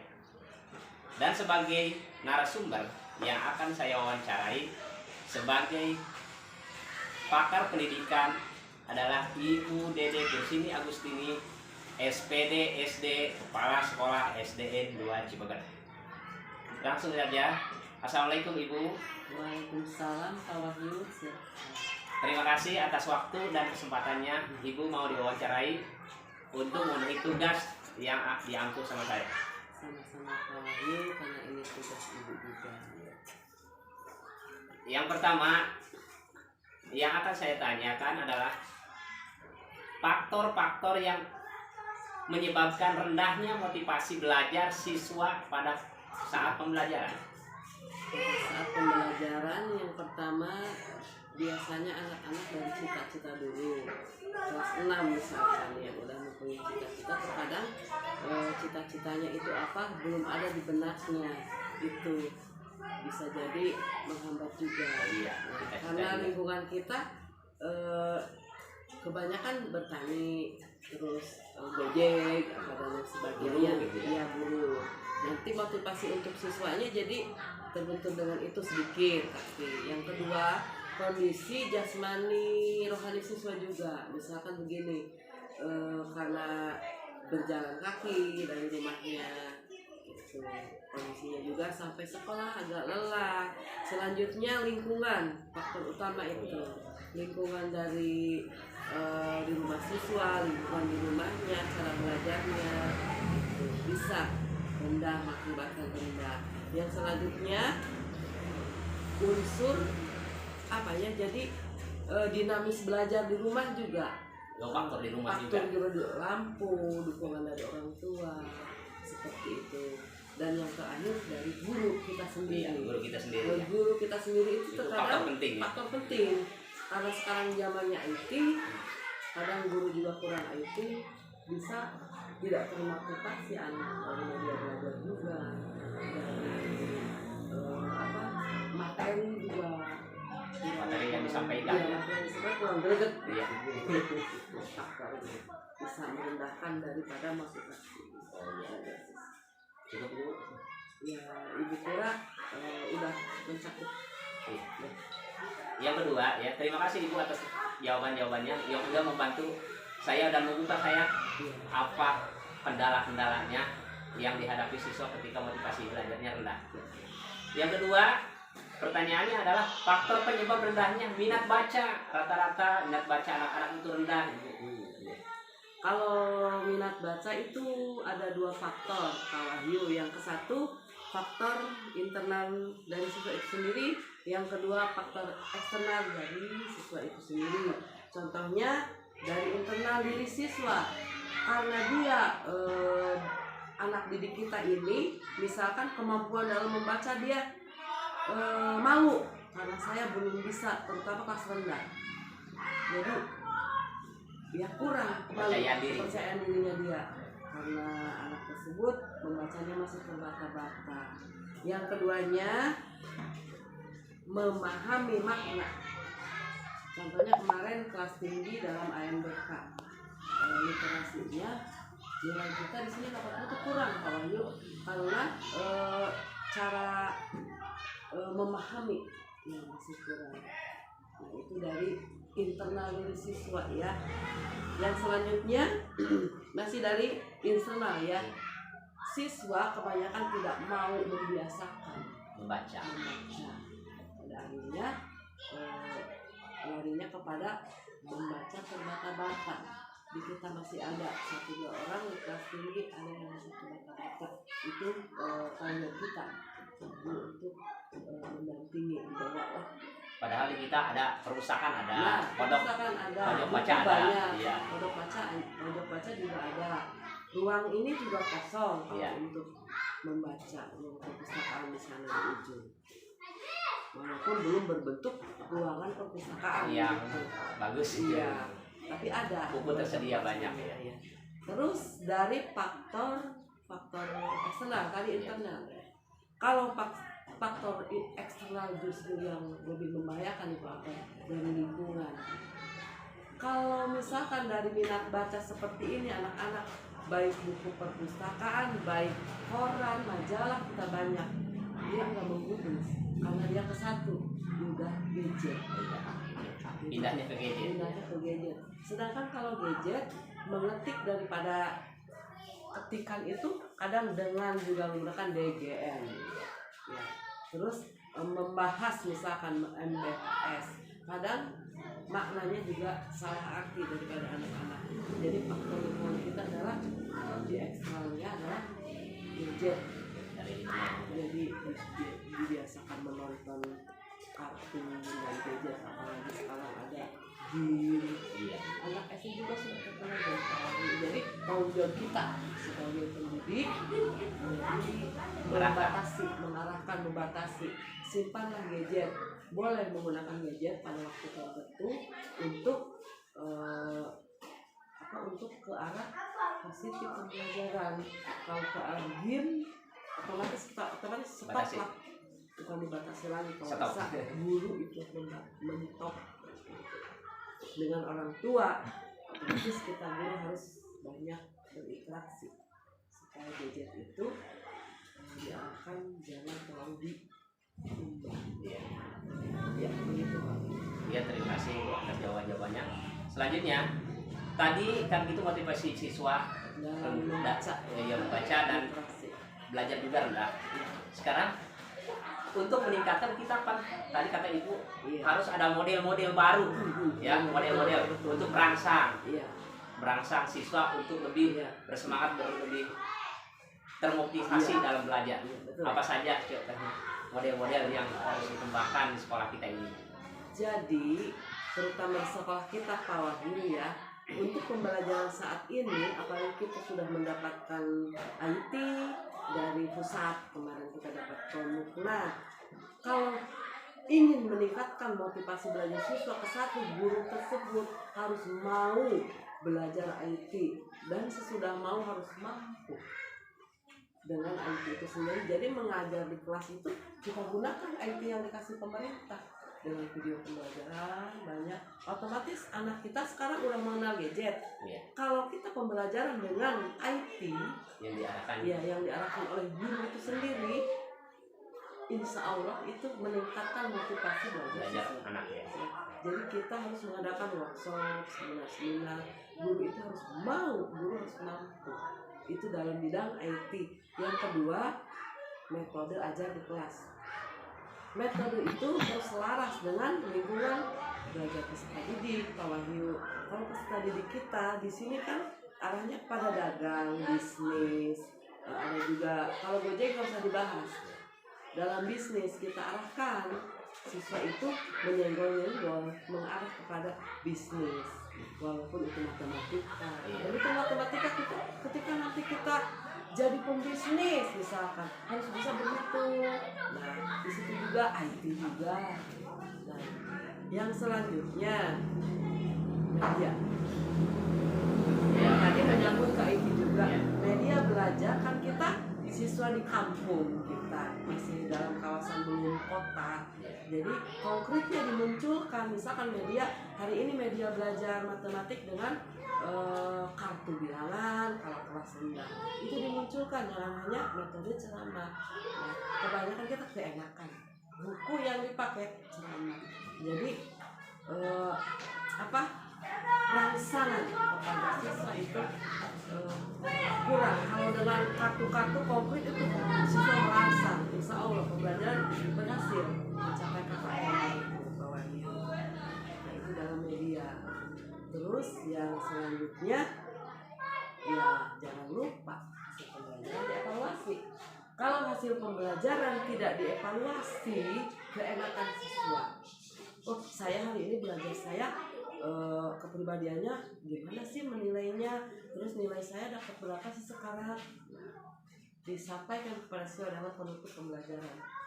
Kan ada proses awal, inti, itu di akhir harus dikemukakan evaluasi. Anak-anak hari ini kalian sekian yang dapat nilai 80, sekian yang kurang daripada KM. Nah itu nanti merasa memotivasi juga. Ya, terima kasih Ibu atas jawaban-jawabannya. Selanjutnya yang keempat, yang terakhir mungkin. Tadi Ibu menggubris itu masalah IT. Ya betul. Ya, di sini rata-rata guru masih lemah dalam menguasai IT. Dan malahan nggak ada sama sekali, masih nggak ada ya di kita yang pembelajaran berbasis teknologi. Ya, gimana caranya untuk meningkatkan kemampuan para guru-guru di sini untuk dapat menguasai IT? Nah, Pak Wahyu dalam sesi ini Ibu sudah rapat bulanan sering menyampaikan ya Pak Wahyu bahwa Ibu di sini sampai 3:30, Ibu di sini sampai jam 3. Kalau seandainya guru ingin dari dirinya sendiri ingin bisa tentang IT, monggo kata Ibu menunggu mau dari mana dulu arahnya mau belajar. Ibu siap kok ya, tapi alhamdulillah ada seperti Pak Wahyu sekarang sudah dengan dirinya sendiri mau belajar, tentunya udah bisa buka dulu ketik-ketik apa juga udah bisa, tinggal memakmurkan untuk Pak Wahyu dengan kegiatan seperti PPG seperti ini. Membantu juga. Insya Allah Pak Wahyu itu termotivasi untuk bisa. Insya Allah tahun ke depan Pak Wahyu mudah-mudahan mahir. Amin. Didoain sama Ibu Pak Wahyu terus. Kalau untuk guru yang lain satu faktor usia Pak Wahyu, usia di kita sudah rentan. Ada yang udah 45, 50 kebanyakan termasuk Ibu nih. Kepala sekolah itu 50 Pak Wahyu. Tapi karena Ibu motivasi dari dulu udah ada, dari orang-orang yang dekat dengan Ibu dulu, alhamdulillah Ibu dengan belajar dan terus belajar nggak ada yang tidak bisa. Nah nanti Ibu arahkan untuk guru-guru ya semuanya untuk sadar diri sendiri, mau sadar untuk mau. Insya Allah Ibu bantu nanti, dan kita mengadakan workshop juga bisa memanggil misalkan yang udah mahir ke sini, punya kesiapan waktu aja dan niat. Insya Allah Ibu arahkan nanti kita bersama-sama ya kalau iya. Cukup mungkin ya wawancara hari ini untuk identifikasi tugas eksplorasi penyebab masalah yang ada di sekolah kita. Terima kasih atas jawaban-jawabannya. Mudah-mudahan ini dapat diterapkan, dapat kita laksanakan untuk kemajuan sekolah kita. Cukup sekian. Assalamualaikum warahmatullahi wabarakatuh.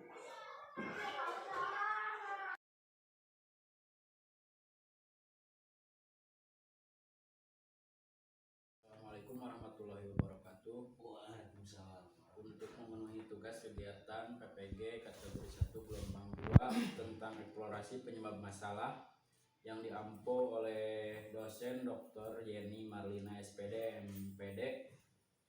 Perkenalkan, nama saya Andi sebagai mahasiswa PPG yang berada di kelas 2 PJOK Universitas Syah Kuala akan mewawancarai seorang pakar atau guru senior yang bernama Bapak Syarif Hidayat SPD tentang permasalahan-permasalahan yang tertuang dalam LK 1.2. Yang pertama, permasalahan pedagogik, literasi dan numerasi. Yang kedua, kesulitan belajar siswa termasuk siswa berkebutuhan khusus. Yang ketiga, membangun hubungan relasi antar siswa guru dan orang tua siswa. Yang keempat, permasalahan pemanfaatan model pembelajaran inovatif di sekolah. Yang kelima, materi yang terkait literasi, numerasi, hot advent material dan miskonsepsi. Yang keenam, pemanfaatan teknologi inovasi dalam pembelajaran. Yang pertama, selamat siang Bapak yang saya hormati. Saya akan mencoba menanyakan masalah-masalah yang ada di sekolah ini. Yang pertama terkait literasi dan numerasi pedagogik. Bagaimana cara mengatasi masalah tentang kurangnya minat siswa yang ada di sekolah ini? Upaya yang untuk meningkatkan minat baca siswa diantaranya yang satu, motivasi orang tua dan guru. Yang kedua, promosikan gerakan gambar membaca di lingkungan sekolah. Ketiga, memberikan penghargaan untuk anak yang gemar membaca. Dan yang keempat adalah pengemasan buku yang menarik untuk sesuai dengan usia siswa. Jadi penyebab kurangnya motivasi atau minat baca siswa yang pertama tadi ada dikatakan dari orang tua. Berarti faktor dari keluarga juga mempengaruhi. Apakah betul faktor dari keluarga cukup mempengaruhi tentang minat baca siswa? Tentang baca siswa, orang tua sangat berperan untuk mendidik, mengarahkan dan membina anaknya tersebut sehingga anak tersebut dengan secara spontanitas mampu apa yang diharapkan oleh pendidikan, oleh orang tua, juga oleh masyarakat. Ya. Terus sekarang tentang kesulitan belajar di sekolah. Apa faktor-faktor yang menjadi hambatan kesulitan belajar siswa di sekolah? Faktor-faktor yang utama yang menghambat atau yang menjadi hambatan utama kesulitan siswa belajar di sekolah ini. Masalah kesulitan belajar kalau di abad seperti ini banyak media-media atau benda-benda pembelajaran yang bermanfaat. Hanya dalam hal ini juga tidak luput ya bimbingan orang tua serta ketelatenan seorang guru untuk mencapai hasil yang maksimal. Itukah yang menjadi faktor-faktor kesulitan belajar siswa di sekolah? Terus sekarang apabila ada atau terdapat anak berkebutuhan khusus di sekolah ini, apa yang akan dihadapi guru untuk mengatasi seorang anak yang berkebutuhan khusus? Masalah anak yang berkebutuhan khusus itu sangat-sangat spesial, di mana anak tersebut harus betul-betul dibimbing untuk belajar yang sangat serius, sehingga ketika ada hal-hal yang mengganggu terhadap kegiatan tersebut, maka seorang guru sangat-sangat maksimal untuk mengarahkan agar segala yang diharapkan, yang direncanakan, dan yang diperoleh siswa tersebut sangat maksimal. Apakah ada pengaruh bila mana di sekolah ini terjadi atau ada anak yang berkebutuhan khusus? Apa solusi-solusi untuk guru atau wali murid yang mengatasi kelas tersebut? Solusi-solusinya seperti apa? Masalah anak keterlambatan dalam kutip itu dalam pelayanan seakan-akan diprioritaskan untuk hasil belajarnya secara maksimal. Juga apabila terjadi kesenjangan, maka anak tersebut lebih diarahkan kepada hal-hal masalah tingkat keterampilan, tingkat emosinya, dan tingkat kecerdasannya.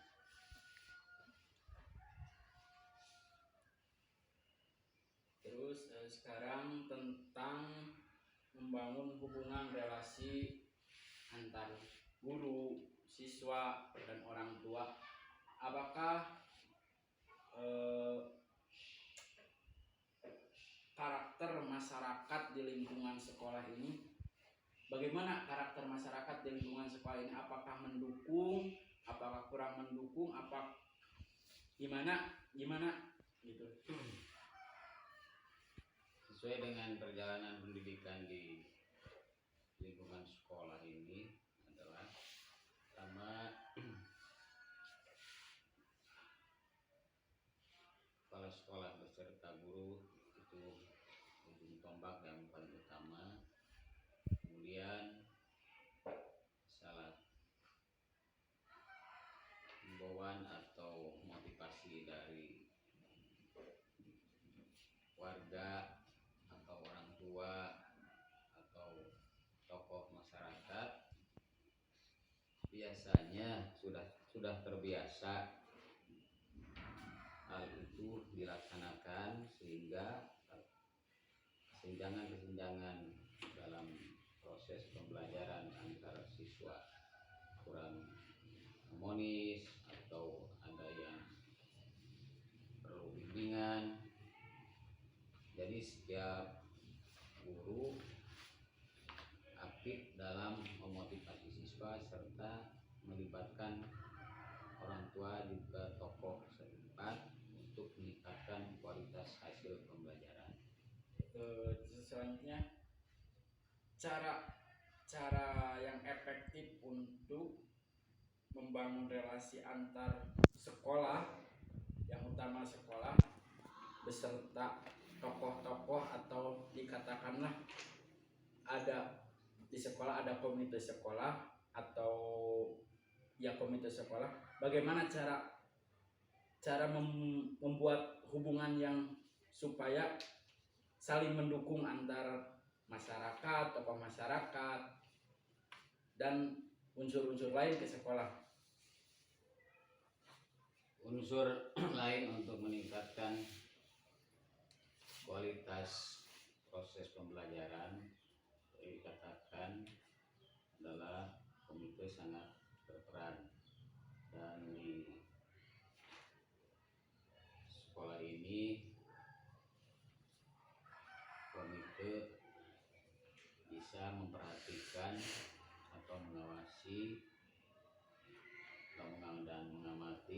proses kegiatan pembelajaran, sehingga apa yang beliau saksikan, beliau laksanakan, hasilnya adalah